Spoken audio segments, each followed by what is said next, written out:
Before I introduce you to our expert speaker for the session, I would like to give you a quick background on the markets and data that we have leveraged to create this report. So in this 2023 APAC Food and Beverage Trend Report, we have covered 4 key Asian markets, India, China, Japan, and Thailand. These markets represent about 40% of the world's population.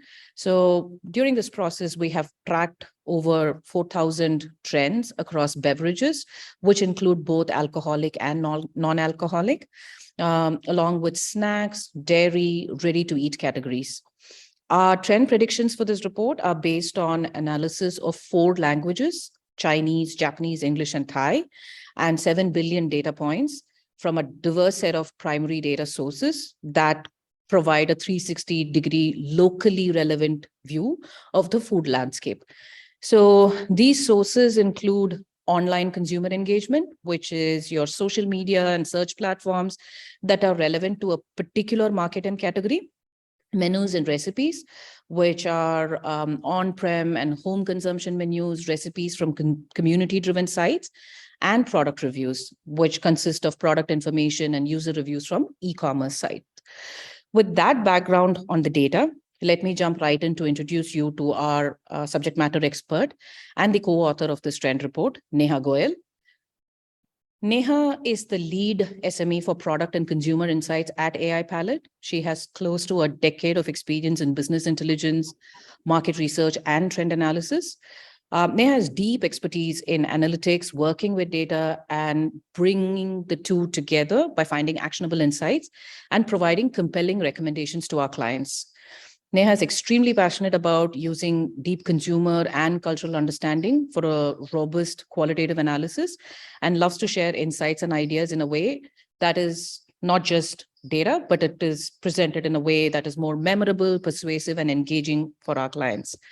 With that, I will now hand it over to Neha. Thanks, Sapna. And hello, everyone. Thanks for joining us today as we take you through the key macro trends which are driving the innovation for food and beverage space in 2023 in Asia. So today we will be talking about 4 big trends, starting with embracing Nutricosmetics, which is essentially showing that how consumers are incorporating Nutricosmetics in their everyday diet as the appearance and maintaining it in a youthful manner becomes more and more important to consumers. Next, we will talk about prioritizing health, not only from a physical perspective by inculcating better habits, but also from a mental well-being perspective, where consumers are more aware of mental health issues and they want adaptogenic and nootropic ingredients to give them a competitive edge in this increasingly competitive world in uncertain times. Then the next one is rekindling togetherness, where we see that products and offerings which can help consumers have an end-to-end experience and have that feeling of togetherness and experience freedom after a long period of restrictions are becoming more attractive. And lastly, we will talk about plant-based innovation 2.0, where we see that how industry players are trying to overcome the product acceptance challenges in this plant-based space by trying out newer, more innovative, and more sophisticated techniques to make these products. So without further ado, let me deep dive into the first trend, which is embracing Nutricosmetics. Throughout this presentation, if you have any questions, please feel free to post them in the Q&A section, and we will take them once I have taken you through all the details of all these trends.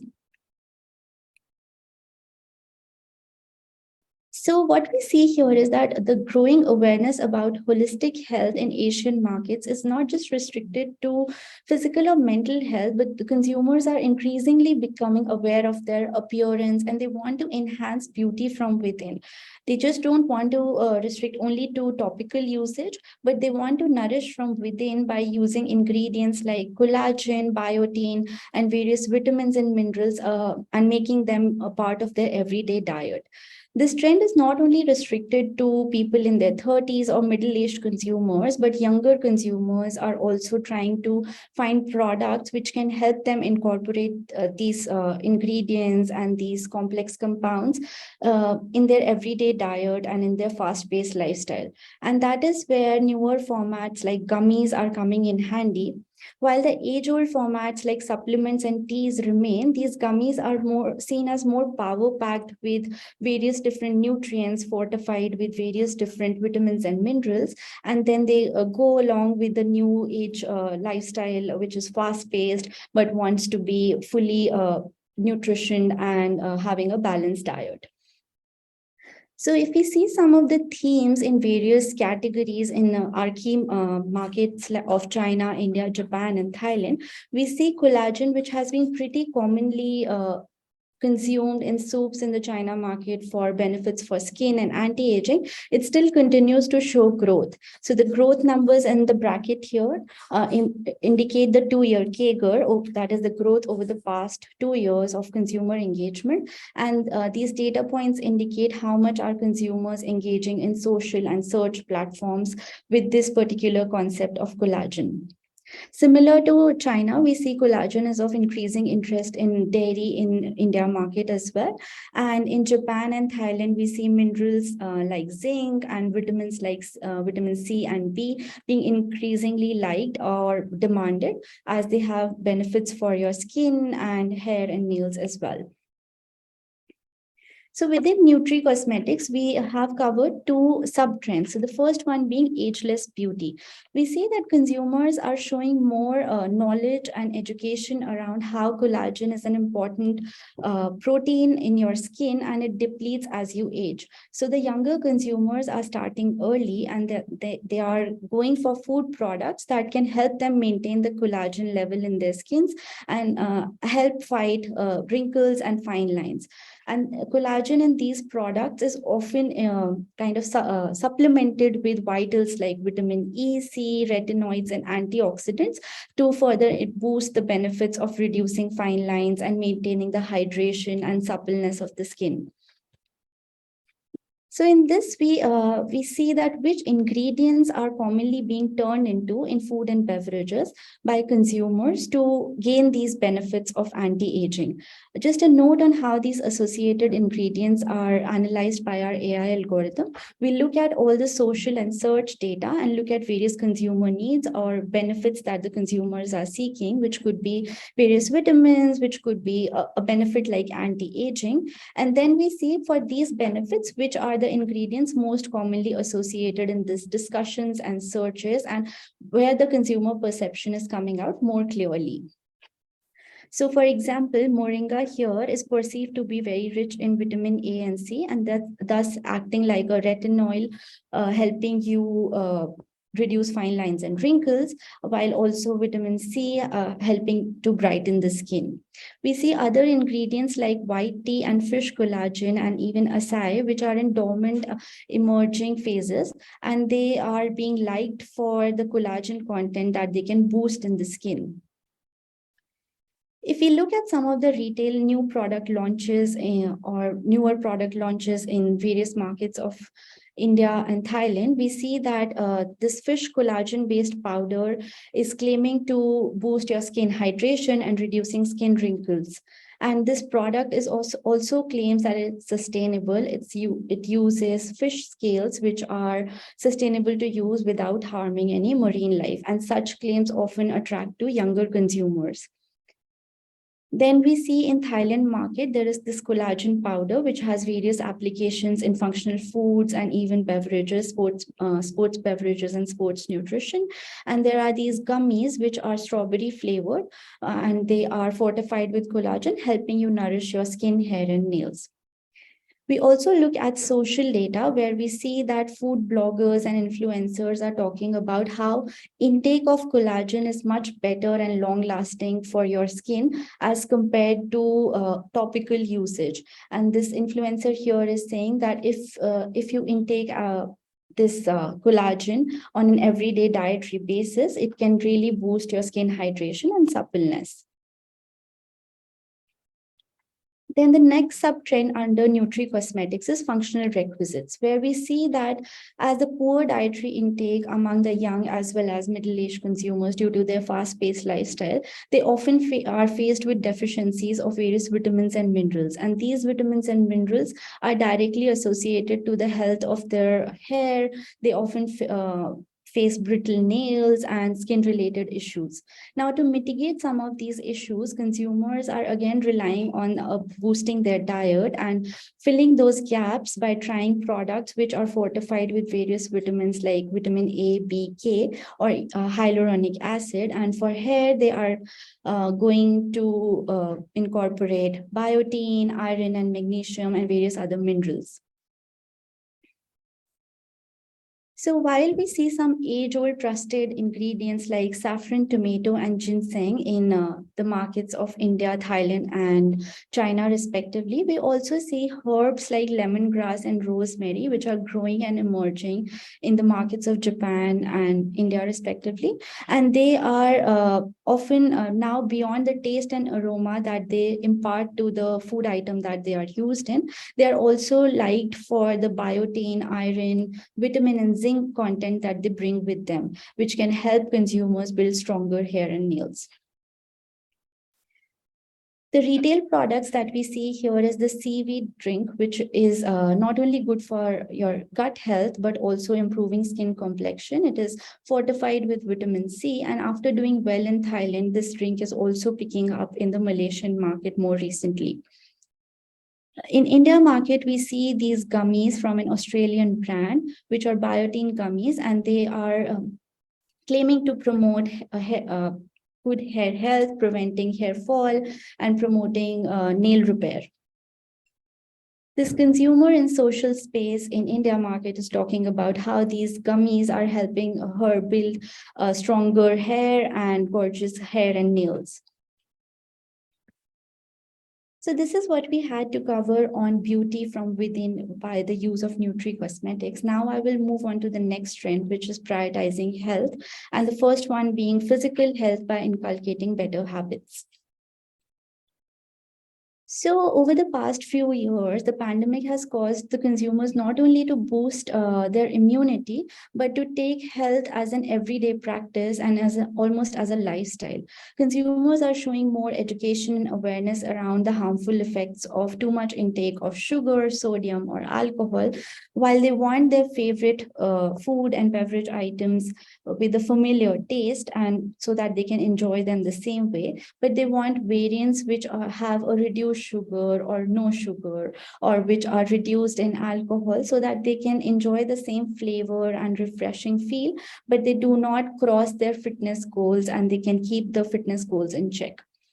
So if we see across these markets, low sodium is growing in dairy and RTE in the China market.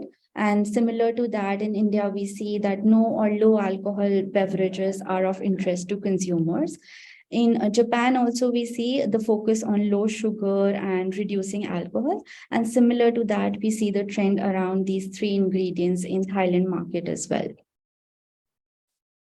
So first, deep diving into low or no sugar trend, we see that sugar reduction is not the same as unsweetened. Consumers want the same familiar, delicious sweetness and even the mouth feel, but they want to cut down on refined sugars and want to turn to more healthier alternatives, or alternatives which could be high on calories but still have some added health benefits. So something like honey or brown sugar, which are perceived to have a lower glycemic index as compared to refined sugar, or jaggery, which is perceived to be rich in antioxidants, and prunes, which are naturally sweet and can add the flavor to the food and drink that they are added to. So these things are being turned on to as sugar alternatives, and they are meeting the consumer need for taste with healthier options. So as we saw, some of the natural sweeteners like honey, brown sugar, and jaggery are trending, but naturally sweet ingredients and flavors like azuki beans, banana, and prunes are also showing up, and they are often liked, and we see in consumer discussions and searches that they are often liked for the natural sweetness and the complex flavor that they impart to the end recipe. Here we see some very interesting product launches. So more recently in Thailand, this Sunao ice cream has been launched, first time outside the Japan market, and it claims that it has the good taste that you're familiar with no sucrose added. Then we see this ice lemon tea in the China market, which is sweetened with a variety of sweeteners from xylitol, erythritol, which are lower calories, but even with honey, but it has zero cane sugar. And lastly, around this trend, we see that in India market, traditional sweets are being made with oats and fox nuts or makhana. So superfoods are being incorporated in these sweets, but they are not sweetened with sugar, and no artificial sweetener or no maple syrup adds to the healthy halo around such products in the market. Next is reduction of salt or reducing the daily intake of salt in the diet. So consumers are showing awareness that how sauces and condiments, which are just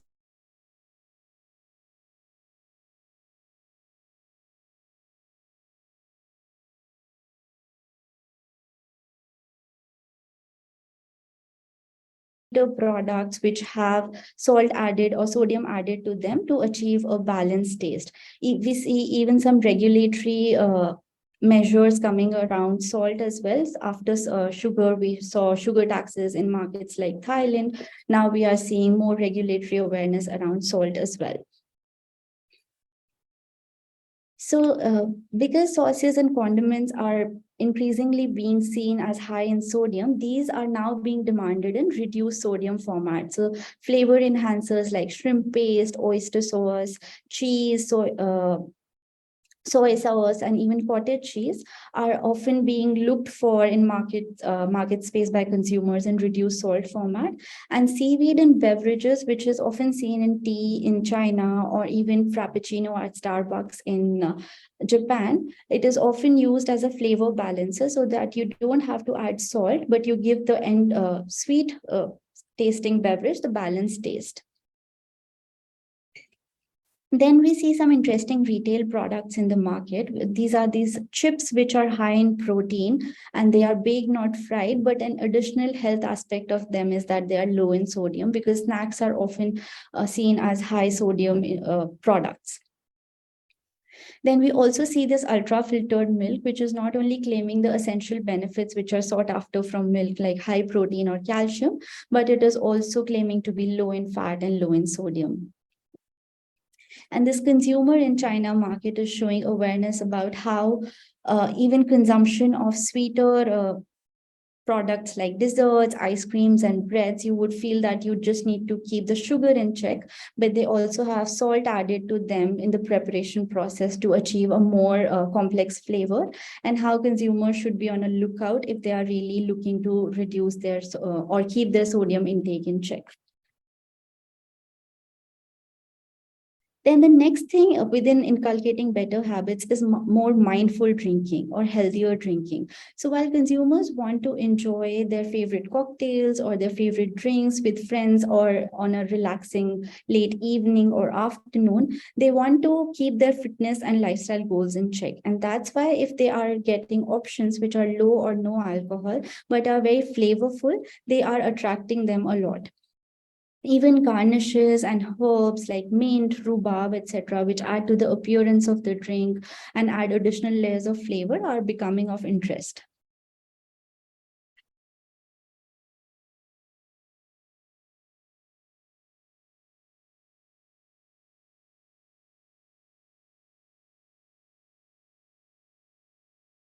So some of the key flavors for alcoholic beverages like citrus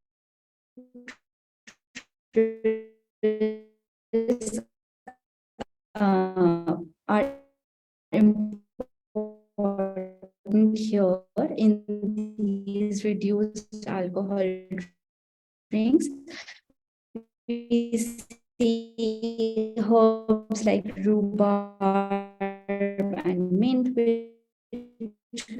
impart color, kids in category. If we see in most of the markets and categories, we see cannabis oil and hemp seed are still in a nascent stage. They are still dormant or emerging, but this indicates that there's still some talk starting and there is some interest generating around these two ingredients. It is still matured in a few spaces like India in snacks, but that is also driven largely by products in cafes or some imported products.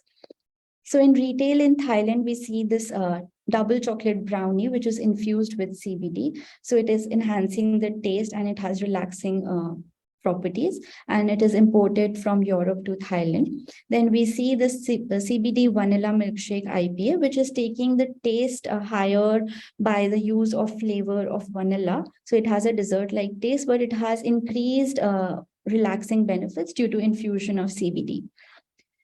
And then we see in this cafe in India, the mushroom tea or mushroom chai is flavored with vanilla, but is also infused with CBD. And CBD is being positioned as an adaptogenic, which can help you relax and which can help you lower your stress levels. Next, we see enhanced or newer usage of caffeine and L-theanine. So while coffee has always been the go-to stimulant for boosting alertness and tea has been the go-to drink for relaxation and stress relief, we see that caffeine is being enhanced in carbonated drinks like cola and coffee to take the stimulating effect up a notch, or even people who are not so, who can have sensitivity to too much intake of caffeine, they are turning to things like cocoa and green tea to achieve that same relaxation benefit. Cocoa is often perceived to be rich in flavonoids and green tea being rich in L-theanine. These are all seen as mood enhancers by consumers. So in addition to coffee, we see coffee as a beverage. It is now creeping into more usage into snacks as well. And then we see cocoa in RTE and dairy, which is being liked for its flavonoids, which can help fight depression. And then mint, beyond the flavor, aroma, and color, it is also liked for its adaptogenic properties. And similarly, green tea is being more actively seen beyond antioxidants. Now consumers are seeing it for L-theanine. So we see Coca-Cola has launched the series of coffee-enriched products across various Asian markets. And these products are often targeting consumers who are students or professionals and who are looking for an afternoon pick-me-up drink, and which can give them a little bit of a more kick than the cola alone or the coffee alone. Then we see in the India market, this brand is innovating on caffeine, and beyond drinks, they are incorporating caffeine in cookies and chocolates and almond bars and in peanut bars to provide newer ways to consume caffeine.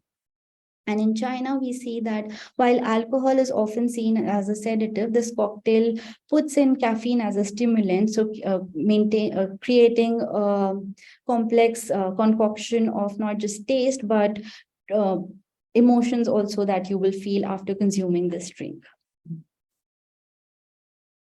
That brings us to our next trend, which is rekindling togetherness. So here we see that over the past year, the food and beverage market first time saw a fully reopened space after a long time, and consumers had a renewed rigor to celebrate occasions, festivals, social gatherings, and even music concerts and sporting events, which they had been missing out on.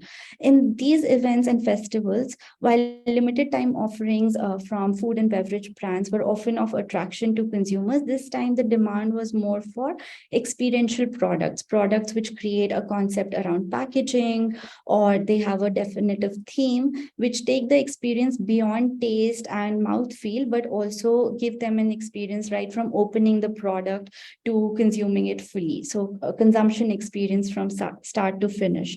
So while themes like togetherness or get-together saw an increase in consumer engagement online, we see that The limited time offerings were generating curiosity just beyond that urge to try that product out in the limited period, but something which is new and innovative. So if it has a new packaging concept, or if it is suited to various celebrations and it can help you rekindle that feeling of togetherness, those were the things that gained popularity a lot and are still garnering a lot of consumer attention.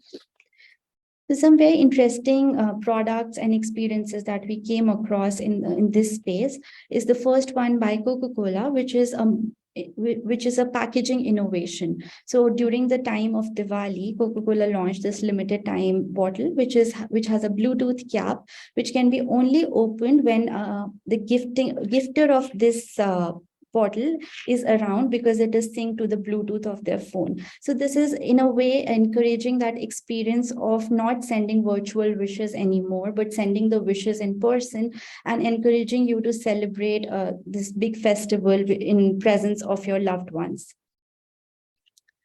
Then the next one is immersive dining experiences becoming more common and becoming more sought after in China. We see that after a long period of restrictions, consumers want to enjoy that freedom of being outdoors in nature, or being in company of people where they can have some themed dinners or theatrical experiences, or even interaction with chefs, or even dining out in nature. So here, while the willingness will remain on the interesting dining experience and the food and beverages that are served, the overall experience is becoming more important to consumers. And for this, they are ready to shell out a little bit extra to just enjoy this freedom after a long time. In Japan, what we saw was this: at exhibitions, as exhibitions start happening again in person, at the Banksy exhibition, the food and beverage concepts are also keeping that experience alive. So in this, the consumer is enjoying this drink after the close of the exhibition, and the drink is themed as per the Banksy girl. So it is showing that balloon and creating that experience of clouds, and the consumer is saying that I don't even know what goes into the drink, but it is making my experience much richer of attending this exhibition. And now I will move on to the last trend, which is plant-based innovation 2.0. So here what we see is that plant-based has been showing consumer interest, and we are seeing more and more products beyond burger patties and beyond traditional formats. We saw localized recipes, and we saw plant-based seafood and chicken, etc. over the past few years. But now the challenge remains, where the product experience still needs to be improved in terms of texture and the nutrient content.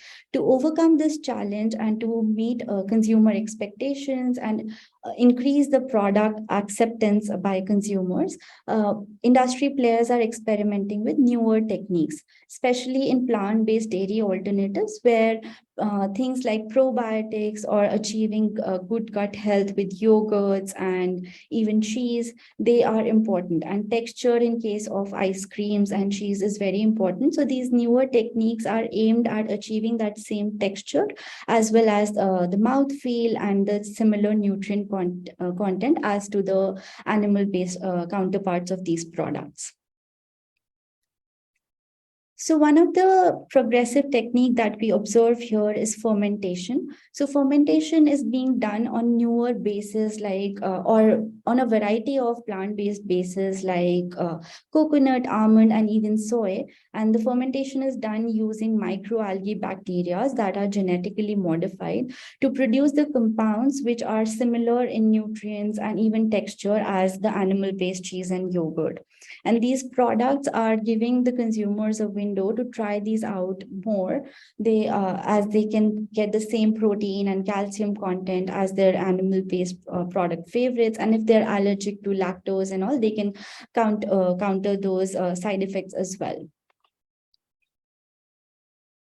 So in this space, we see these coconut yogurt launches in China and Thailand market, which are both fermenting coconut by the use of microalgae. And while they say that if you're allergic to lactose or milk, then we are using coconut milk while giving you the same probiotics and lactobacillus, which you would expect from your usual yogurt.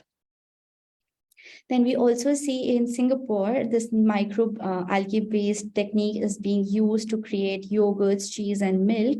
And the firm is trying that all the plant-based dairy alternatives can use this fermentation technology to achieve the same texture and the calcium, fat, and protein content in these products. So while the nutrient and texture are important, we again see that in every aspect of plant-based food, taste still remains important. And in this way, we see this cafe or a smaller craft brand in Thailand trying out almond milk-based yogurts, which are again fermented using microorganisms. So they are rich in probiotics, but they are deliciously flavored with things like dates, fresh vanilla pods, and cornstarch. This brings me to the end of sharing of macro trends for today. I really hope that we could leave you with some thought starters for new product development in your category and in your space in Asia for 2023 and the months to come. And with that, I will request Sapna to open the floor for questions. Thanks, Neha. We had few questions which we have taken offline, but we have one question for you, which is, do consumers really look for the original taste of the alcohol without the alcohol? Because they're saying that they learned that non-alcohol spirits started to become successful when they started not to imitate the originals, but experimented with new tastes. Yeah, but the bigger group that we observe in these Asian markets, at least, are various cocktails which have the similar flavor. In fact, no alcohol beer, as long as it is able to imitate or mimic the texture or the crisp feeling of the beer or the refreshingness of a chilled beer, that is when it is getting adopted. And it is also often in line with that if you want to start drinking early in the day or an early evening, these drinks are coming in handy. And what we have observed in various products that we have observed in food service and retail space, they often highlight how the taste will be as close to as your regular alcoholic beverage. Thanks, Neha. I hope that answered the question.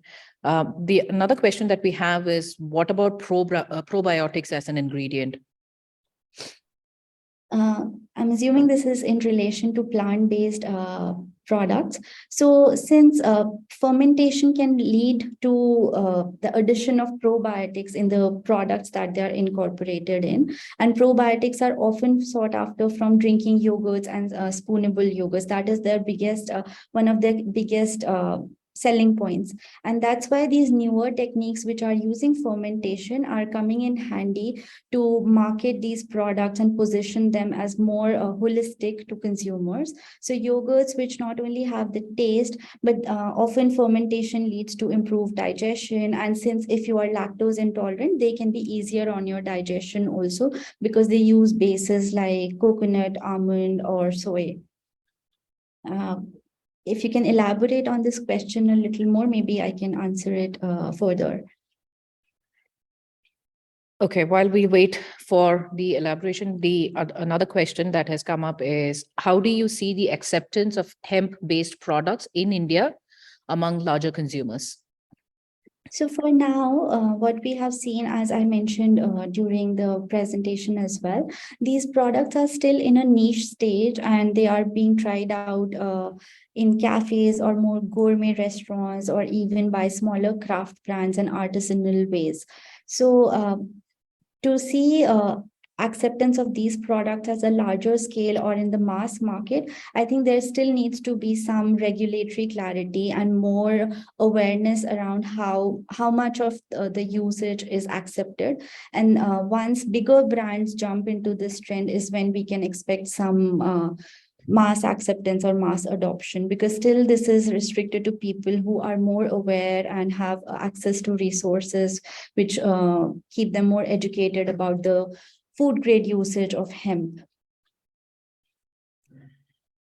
Okay, thank you. So Neha, one of the other questions are based on what we see on our platform, right? Which plant-based dairy products are popular in India market and how are they replacing dairy proteins? Right. So As per the various studies that we have done in the India market, so far the acceptance in dairy is more, or the prevalence is still more for milks, more commonly in barista coffee and in cafes like Starbucks, etc. But now we see that some plant-based yogurts, mainly at least coconut yogurts in the India market, they are slowly picking up. And if you want to deep dive further, we can look at this category, plant-based dairy alternatives, for you in detail to tell you which other formats beyond these yogurts are trending in the India market. Thanks, Neha. So one other very interesting question that's come up is, mocktail has been in the market for many years. Why does NAB become popular recently? Right. So now that is why we say that the same drinking experience and the same taste, which is similar to an alcoholic drink or very much closer to the favorite cocktail, that remains, the interest in that remains. But now the goal that is driving the consumers is achieving their fitness goals, or their keeping their health in check. And that's why mindful drinking is coming out as a concept in the Asian market more prominently. So we see that consumers want to sit longer with their drinks while enjoying a good time with friends, colleagues, or family, but they want to make that whole experience more sessionable. And to keep that more sessionable and long lasting, they want drinks which can have a little low alcohol, or which have no alcohol at all. So they are still enjoying a cocktail, but it has the more complex flavors, while mocktail uses more, it might use artificial flavors or artificial or flavor enhanced juices or syrups. These cocktails will still be using those same complex flavors like rhubarb, mint, the same herbs, but giving you that end crisp finish and the taste on your palate which you are used to when drinking an alcoholic drink. So the main goal here is enjoying the crispness and not through artificial flavors. So you're keeping your health in check, but you are having that same sessionable experience with friends and family and in an outdoor setting. Okay, I think you kind of answered one of the other questions that's come up, which is to do with, are there any commonalities that you're seeing for no or low alcohol drinkers? Is it just to avoid the drunken feeling, or is there like a social function? So right. Yeah. So this is occasions or location also has come up as one of the key drivers for these low or no alcoholic beverages, because even during the lockdown still, and it continued, that when at home mixing of drinks and drinking became more common, the pre-mixed drinks which give you the superior bar sort of finish and mixing, they are also being available in low alcohol format. So if you are drinking more frequently in an at-home setting, or you are going out more frequently now to enjoy that freedom, so you can have options which are enjoyable but yet not harming your health that much. So mindfulness is the key here, which is coming out more prominently in consumer needs. okay, thank you. There is another question, which is, what is the what's the we see a lot of interest in energy drinks. Any trend in India market for them, especially catering to health aspect? Sure, we do analyze energy drinks as a category for the India market, and to answer that question better, I will have to go back to the dashboard to see our air palette dashboard to see the trends to recommend to you. And yes, there is an increasing interest in energy drinks, and that is often even hemp and these caffeinated drinks are picking up consumer attention. But to answer that question in a more targeted way, I will have to look at the data and the dashboard.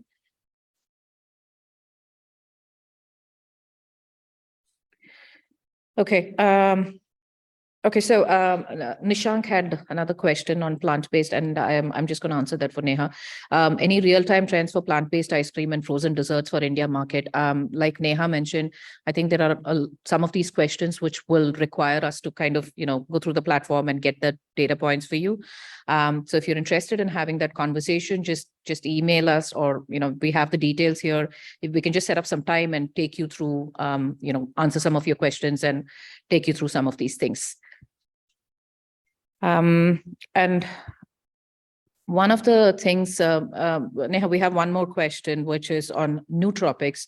Do you see nootropics and mood enhancers like theanine, hemp, caffeine are still niche currently in the market, will gain growth in the next years, since a lot of region in APAC already passed over the pandemic stressful season? Right. This is a very interesting question, and that was one of the reasons that we highlighted this trend as a big macro trend in this report. So we see that while pandemic created certain type of anxieties and uncertainty for consumers to turn to these stimulating drinks like caffeinated drinks or even relaxing drinks which are enriched with hemp and L-theanine, we see that the uncertainties and the world becoming increasingly competitive has now kind of pegged consumers to these beverage alternatives or these beverages or newer formats. As they got awareness about how they can fight stress and achieve relaxation by the consumption of these drinks, they are hooked to them now. As more and more products become available, as more and more awareness is created about the usage of food grade usage of hemp in various snacks and beverages, these products are likely to gain more traction. And we do on the AI Palette platform, we predict the trend trajectory as well. So we can look deeper into how hemp, caffeine, or L-theanine are likely to evolve in future. Because for now, yes, there is some regulatory clarity to be achieved, and the products are more in niche brands, but they are picking up pretty quickly. And the products which are introduced in the market, they are gaining consumer attention. And the reviews from consumers are pretty positive, and they are looking at them to try them in newer flavors too. Thanks, Neha. There's a question on stevia, and whatever Neha right now said actually applies to that also, in terms of, what really drives it. And there's a specific question on taste. Those are, again, some of the drivers that we look at when we provide trends, and all that information can be, will be available on the platform. So if you are looking at any specific questions on trends, maybe we can just connect after, and we can set up some time to have that conversation. I think that's all the questions that we have now. There's a little bit of information on AI Palette for those who don't know. And the previous slide showed some of the ways to get in touch with us. So if you're interested, we'd be more than happy to have that conversation with you. If there are no further questions, we will end the webinar, and we will send you a recording of this along with the PDF copy of this. Thanks, everyone. Thanks, everyone. Thanks for attending. We look forward to connect with you and take you through more deeper insights and consumer behavior questions. Thanks, Neha. Thank you. Bye.